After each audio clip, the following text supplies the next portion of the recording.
और अब डीएनए में हम आपको देश प्रेम से भरपूर एक खतरनाक सफर पर लेकर जाएंगे। ये एक शानदार सफर है जिसे हमने खास तौर पर जी न्यूज़ के दर्शकों के लिए यानी आप सब के लिए तय किया है। आप में से बहुत सारे लोगों ने पिछले 2 दिनों में सोशल मीडिया के जरिए मुझसे ये पूछा था कि मैं कहाँ हूँ, तो मैं आज आपको बताना चाहता हूँ कि मैं सियाचिन में था और वहाँ से आपके लिए एक स्पेशल डीएनए टेस्ट करके मैं आज ही लौटा हूँ। 2 दिन के बाद पूरा भारत अपनी आज़ादी की 69वीं वर्षगांठ मनाएगा और इस खास और गौरवपूर्ण मौके पर जी न्यूज़ की टीम ने यह तय किया कि हम आपको दुनिया के सबसे ऊंचे बैटलफील्ड यानी युद्ध क्षेत्र में लेकर जाएंगे, जिसे आप सियाचिन के नाम से जानते हैं। सियाचिन बहुत दुर्गम और कठिन हालात वाली जगह है और ये जगह इतनी ऊंचाई पर है कि वहाँ पर दूषित और देश विरोधी विचार कभी भी पहुँच नहीं पाते। बर्फ से ढके सियाचिन को आप वैसे तो बर्फ का रेगिस्तान भी कह सकते हैं, लेकिन इसका दूसरा पहलू ये है कि ये शुद्ध विचारों और शुद्ध दृष्टिकोण को जन्म देने वाली जगह है। हम अपनी इस रिपोर्टिंग के जरिए पूरे देश को ये बताना और दिखाना चाहते हैं कि हमारे जवान कितने मुश्किल हालात में रहकर देश की रक्षा कर रहे हैं। इस पूरे सफर के दौरान एक दिलचस्प बात यह भी रही कि सियाचिन जाने से पहले मुझे भी खास तौर पर बहुत तैयारियां करनी पड़ी। सियाचिन 20,000 फीट की ऊंचाई पर है, जिसकी वजह से वहां ऑक्सीजन बहुत कम होती है। मैं वहां पर पूरी तैयारी के साथ गया था, लेकिन मेरे लिए भी वहां कुछ समय बिताना भी बहुत मुश्किल हो रहा था और मैं आपको अपने अनुभव के आधार पर यह बता सकता हूं कि एक सिविलियन के लिए सियाचिन में एक दिन जिंदा रहना भी बहुत मुश्किल काम है। अब आप खुद सोचिए कि हमारे जवान कितने मुश्किल हालात में सियाचिन में लगातार आप सब के लिए, इस देश के लिए अपनी जान पर खेल कर डटे रहते हैं। और जैसा मैं आपको बता रहा था, मैं आपको अपने अनुभव के आधार पर आज ये बता सकता हूँ दावे के साथ कि सियाचिन में कोई भी सिविलियन एक दिन से ज़्यादा जिंदा नहीं रह पाएगा।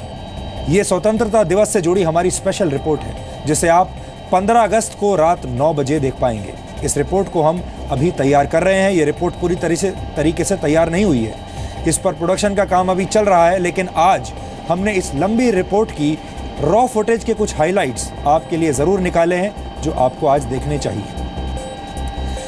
जो देश में असहनशीलता की बात करते हैं, ऐसे लोगों को हमारी चुनौती है कि वो सियाचिन में जाकर कुछ वक्त गुजारें। बुरहान वानी जैसे आतंकवादियों को हीरो बनाने वाले लोगों को भी यहाँ कुछ मिनट जरूर गुजारने चाहिए।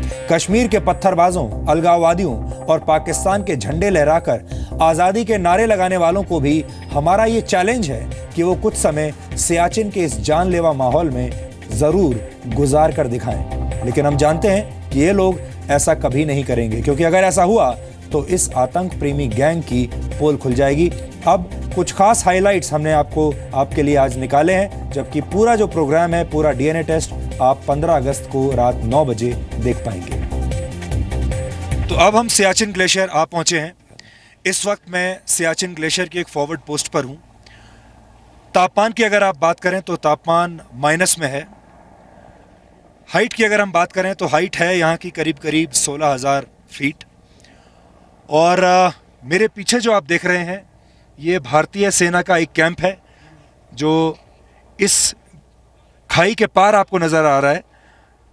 यहाँ पर 60 से 70 लोग एक करीब यहाँ पर रहते हैं और भारतीय सेना आप देखिए बर्फ़ के बीच में यहाँ पर हमारे जवान टिके हुए हैं। इसी के पीछे पाकिस्तान बॉर्डर शुरू हो जाता है और अगर आप इस तरफ अगर आप देखें, ये काराकोरम रेंज है मेरे पीछे। इसके बारे में आपने स्कूल में, कॉलेज में, अपनी किताबों में पढ़ा होगा। ये काराकोरम रेंज कहलाती है। और इस तरफ अगर आप देखें तो ये जो मेरे पीछे है, यहाँ से चीन का बॉर्डर शुरू हो जाता है।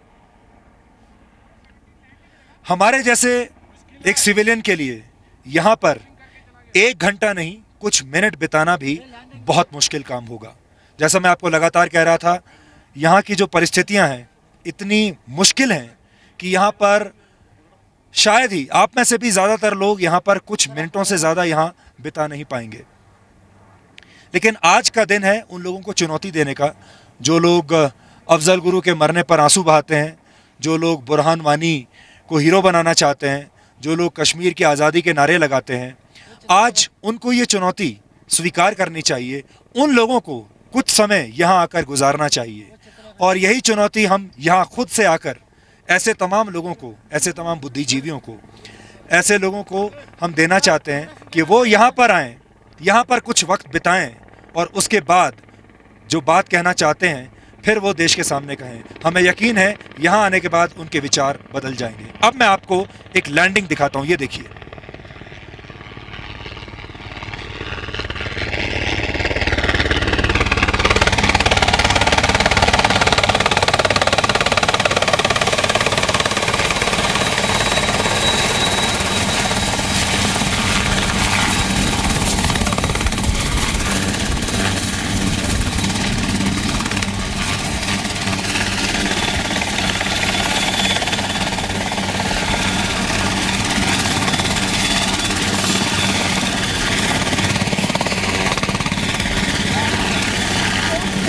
जैसा मैं आपको कह रहा था, यहाँ कुछ मिनटों से ज़्यादा देश का कोई भी व्यक्ति यहाँ बिता नहीं सकता, लेकिन हमारी कोशिश थी कि हम आपको बताएं कि भारतीय सेना यहाँ किन परिस्थितियों में काम करती है, कैसे -0 डिग्री टेम्परेचर में यहाँ पर काम होता है।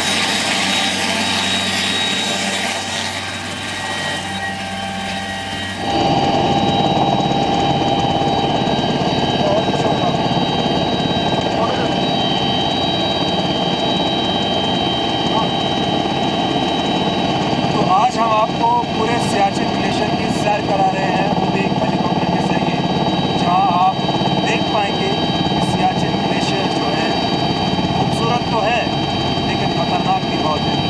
और मैं जो आपको इस वक्त दिखाना चाहता हूँ, तो आप ये देखिए, ये जब ग्लेशियर्स पिघलते हैं, जब बर्फ़ पिघलती है, तो ये वो पानी है जो बर्फ़ के पिघलने से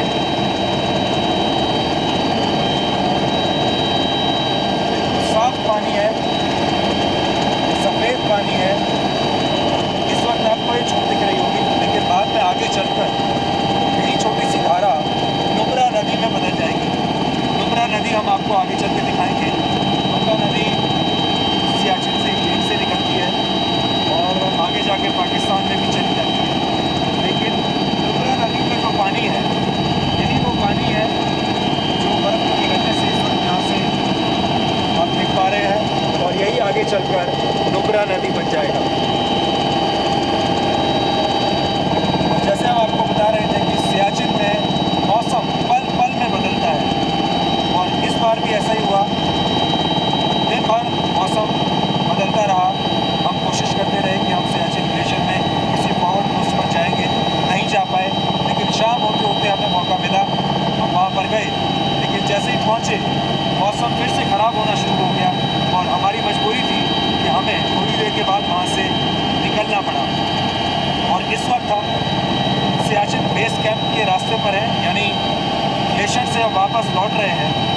लेकिन हमारी कोशिश होगी कि हम इस हेलीकॉप्टर के ज़रिए आपको सियाचिन के बारे में, सियाचिन की तस्वीरें, सियाचिन की खूबसूरती और सियाचिन का ख़तरा दोनों हम आपको दिखाएं। और जैसे हम बाहर आप देख पा रहे हैं कि मौसम ख़राब होने लगा है। हमारी कोशिश होगी कि हम जल्दी से जल्दी अब बेस कैंप तक पहुँचें, क्योंकि एक बार अगर यहाँ मौसम ख़राब हो जाए तो फिर यहाँ फ्लाई करना बहुत मुश्किल होता है, बहुत ख़तरनाक भी होता है। और हम इस वक्त ये 3 हेलीकॉप्टर्स हैं, 3 चीतल हेलीकॉप्टर्स, जिनमें से एक में हम बैठे हैं और बाकी के 2 हमारे साथ साथ चल रहे हैं। और ये तीनों हेलीकॉप्टर्स फॉर्मेशन में चल रहे हैं, यानी ये फॉर्मेशन बनाते हैं और उसके बाद उसी फॉर्मेशन के हिसाब से ये तीनों हेलीकॉप्टर्स चलते हैं। और जिस तरीके से इस चॉपर की मैनूवरिंग हो रही है और 2 पहाड़ों के बीच में ये हेलीकॉप्टर्स इस तरीके से उड़ रहे हैं, इससे अपने आप में आप अंदाज़ा लगा सकते हैं कि यहाँ उड़ान भरना कितना रिस्क है, कितना खतरनाक है। और जैसा हम आपको लगातार बताते आ रहे हैं, सियाचिन में रहना, सियाचिन में ज़िंदा रहना, सियाचिन की रक्षा करना आसान काम नहीं है। और सियाचिन में अब तक हमारे देश के 1000 से ज़्यादा जवान शहीद हो चुके हैं, अपनी जान दे चुके हैं। ये वॉर मेमोरियल जहाँ पर इस वक्त मैं खड़ा हूँ, उन शहीदों की याद में बनाया गया है। उन्हें श्रद्धांजलि यहाँ पर दी जाती है और यहाँ इस वॉर मेमोरियल में उन एक एक शहीदों के नाम यहाँ पर लिखे हुए हैं।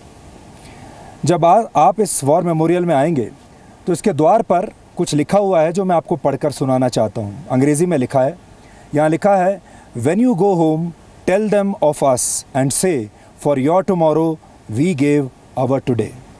इसका मतलब है जब आप घर जाएं तो उन्हें बताना हमारे बारे में और उनसे कहना कि उनके भविष्य के लिए यानी उनके कल के लिए हमने अपना आज यानी अपना वर्तमान कुर्बान कर दिया। अब आप समझ सकते हैं कि जो भी जवान, जो हमारे वीर जवान यहाँ पर तैनात होते हैं, यहाँ पर आते हैं देश की रक्षा करने के लिए, किस भावना के साथ आते हैं और कैसे पलक झपकते ही हंसते हंसते अपनी जान दे देते हैं।